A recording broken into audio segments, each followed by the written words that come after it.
রাজধানীর FDC gate এলাকা। শিল্পী সমিতির নির্বাচন শেষ, তবে এলিভেটেড এক্সপ্রেসওয়ের র্যাম্পের সঙ্গে এখনও ঠাসা নির্বাচনী পোস্টার। সেই সঙ্গে ঝুলছে তেজগাঁও শ্রমিক লীগের ঈদ শুভেচ্ছাও। পাশের ৭ রাস্তার ফ্লাইওভার কিংবা ফার্মগেটের এলিভেটেড এক্সপ্রেসওয়ের র্যাম্প এলাকাও কি এর চেয়ে আলাদা কিছু? গভর্নমেন্টের তো নিষেধাজ্ঞা আছে এর উপরে, যেখানে সেখানে তো পোস্টার লাগানো যাবে না।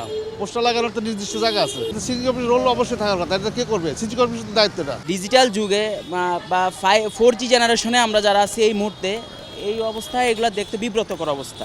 উত্তর কিংবা দক্ষিণ নগর জুড়েই অপরিকল্পিত পোস্টার ব্যানার। কোথাও নানা দিবস আর ঈদকে ঘিরে রাজনৈতিক নেতাকর্মীদের শুভেচ্ছা বার্তা, আবার কোথাও ভর্তি কোচিং, চিকিৎসার সুবিধাসহ নানা লোভনীয় বিজ্ঞাপন। আমাদের দেশে অনেক সময় অনেক ফরেনাররা আসে, যাদের একটা ব্যাড ইম্প্যাক্ট তৈরি হয় দেশের প্রতি। যে বাংলাদেশে গিয়েছিলাম, সব জায়গায় দেখলাম যে কীরকম অপরিষ্কার, যেখানে সেখানে তারা পোস্টার লাগিয়ে বেড়ায়। এটা আমাদের সিটি কর্পোরেশনের খুব একটা দায়িত্ব ছিল, আর যেহেতু সৌন্দর্য বর্ধন হলো একটা বড় ব্যাপার। আর ঢাকা যেহেতু আমাদের একটা রাজধানী শহর, এটা সারা বিশ্বকে কিন্তু ঢাকায় রিপ্রেজেন্ট করে। আর বাইরে থেকে যারা আসে তারা কিন্তু মূলত ঢাকাতেই অবস্থান করে। আর যদি এরকম মেট্রো রেল অথবা এলিভেটেড এক্সপ্রেস, আমাদের ওভারব্রিজ, এগুলোতে যখন এই ধরনের পোস্টারগুলো লাগানো হয়, তখন কিন্তু সৌন্দর্যের আসলে খুব বড় একটা হানি ঘটে আর কি। জরিমানার সঙ্গে এটা পরিষ্কার পরিচ্ছন্নতার সিটি কর্পোরেশনের লোক নিয়োগ করা উচিত। নির্দিষ্ট একটা জায়গায় পোস্টার মারা উচিত, মানে সরকার থেকেই নির্ধারণ করা উচিত যে এই জায়গাটা পোস্টার জোন। আর যেখানে সেখানে চাকুরির পোস্টার দেখে প্রতারিত হওয়া মানুষের সংখ্যাও কম নয়। বেকার যুবকরা আছে, তারা পোস্টারগুলো দেখে, দেখার পরে ফোন দেয়, চাকরি দিব, পোস্টার আছে এখানে, দেন টাকা দেন, চাকরি হয়ে যাবে। তোমরা যে পোস্টার লাগাচ্ছ, কার ইন্ধনে লাগাচ্ছ, এই পার্সনগুলো যদি বের করতে পারেন তাহলে এই জিনিসটা সমাধান হতে পারে। এসব ঠেকাতে আলপনা করে পিলারগুলো রক্ষার চেষ্টাও হয়েছে, তবে সবই বিফল। আলপনা বা রং সবই ফ্যাকাশে করে রেখেছে পোস্টার। এরপরও অবশ্য ব্যর্থ চেষ্টা ফ্লাইওভারগুলোকে পোস্টার মুক্ত করার। অবৈধ পোস্টার ব্যানার সরাতে দেওয়াল লিখন ও পোস্টার লাগানো আইন ২০১২ অনুসারে রয়েছে শাস্তির বিধানও, যেখানে বিভিন্ন মেয়াদে জেল জরিমানার কথা বলা হয়েছে, কিন্তু এর প্রয়োগ খুব সামান্যই। মগবাজারের বাংলা মোটরের বিভিন্ন পিলারগুলোতে আগে কিভাবে পোস্টার লাগিয়ে দৃশ্য দূষণ আমরা করে ফেলতাম। শব্দ দূষণ, বায়ু দূষণের সাথে সাথে কিন্তু দৃশ্য দূষণ কিন্তু আমাদেরকে খুব নাড়া দেয়। তাই এই দৃশ্য দূষণ থেকে আমরা বাঁচার জন্য আমরা বলেছি যে প্রত্যেকটি পিলারকে আমরা স্ট্রিট আর্ট অথবা গ্রাফিটি আমরা করে দেব।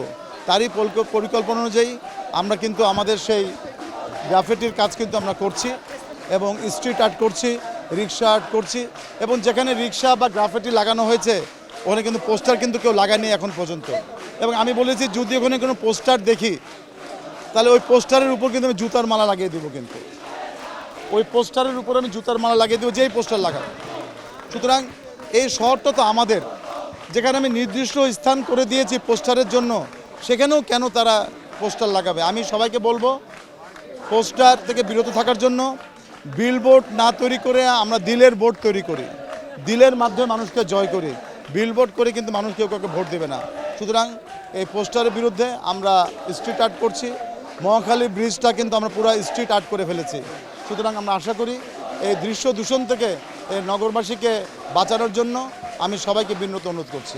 যে কোনো সময় চেয়ে আমরা ঢাকাকে এখন আরও পরিষ্কার পরিচ্ছন্ন রাখতে সক্ষম হয়েছি, কারণ আমাদের এখন অভিযান প্রায় প্রত্যেক দিনই চলে। আমরা যেখানে যেটা পাই আমরা এগুলো পরিষ্কার করি, নামিয়ে ফেলি। সেই ক্ষেত্রে অনেক সংস্থা দেখা যায় তারা বিভিন্নভাবে যত্রতত্র ব্যানার, পোস্টার, ফেস্টুন এগুলো লাগায়। আর সবচেয়ে বেশি পীড়াদায়ক হলো বিভিন্ন দিবস বা বিভিন্ন রাজনৈতিক কর্মসূচি হলে সেটাকে কেন্দ্র করে নতুন অতি উৎসাহী নেতাকর্মীরা তারা বিভিন্নভাবে পোস্টার, ব্যানার, ফেস্টুন দিয়ে তাদের পরিচিতিটাকে প্রকাশ করার একটি পায়তারা নেয়, যার কারণে শহরটা নোংরা হয়ে যায়। তো আমরা এগুলো অপসারণ করি, পরিষ্কার করি, কিন্তু আমরা মনে করছি যে শুধু অপসারণ এবং পরিষ্কার করলেই হবে না, তাদেরকে নিরুৎসাহিত করার জন্য আরও কঠোর ব্যবস্থা নিতে হবে। তো এখানে আইন রয়েছে।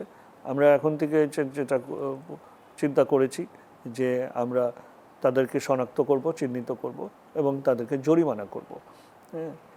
তাদেরকে জরিমানা করলে আমরা মনে করি যে তারা উপলব্ধি করবে যে এটা যেটা তারা করছে এটা কোনো তার নিজের পরিচিতিও হচ্ছে না, সৌন্দর্য বর্ধন হচ্ছে না, বরং শহরটাকে নোংরা অপরিষ্কার করা হচ্ছে। এখান থেকে তারা বিরত থাকবে আমরা আশা করি।